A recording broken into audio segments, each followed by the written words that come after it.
There's always a kettle on the boil, are you, John? There's no fancy carpets or no telephone, but the one thing our... Samhna le mór a bhí gan casla le dishin blianta nuas. A buelhi an ched lún da bhí na saoire bacarú le. Quite chéad vis ag fel corú na banse yn y masca number 1 fanny hen mairua. Bhí smóna tea party.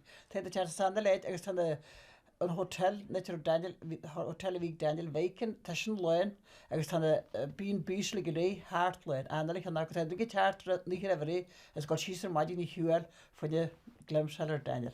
Bhí me hallam mé cead í got sé bhaid mé radio hallan sinna agus tá sé leanana Daniel a hunt agus tá number 1 fan ag áil déan sé go bhí go bís tá hen deanna go bébí gus te bh éit teach ís tá hiúla dhé a éit, but seo le bhid a bhealtar baintí dóú bhím sa baint gimís gon háart na é leis cai mé a go bheith. Tá chuid acu talach an talcanis. Tá chuid mhór acu tar smór treibh a go le fósú agus agus tá chuid acu talú ahearú. But ní had dogur sig réidir fáir singilte farh, ag haid sé agus bhí te an sé sin ní hocail just sinna hotá síos begurta táfáil go sé agus téna fans tá chuid acu tá choíarú. Creid go gaiile sé chuid acu, but not what you're waithe, agus saoir héir bh de stick a dó farh. Ag an casla nniu bhí an meiste sa bhún Daniel féin na blianta ag trú go mór leis le. Jearhan go mé an lá smó de hanagus riomh fa chladan na rosa. An lá fósas Daniel an seo.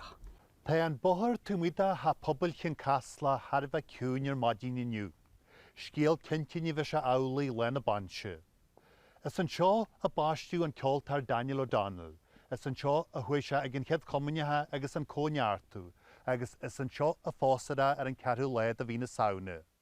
Marthaí amachtaí an leisin go buin a gymnion an líní go cin fada.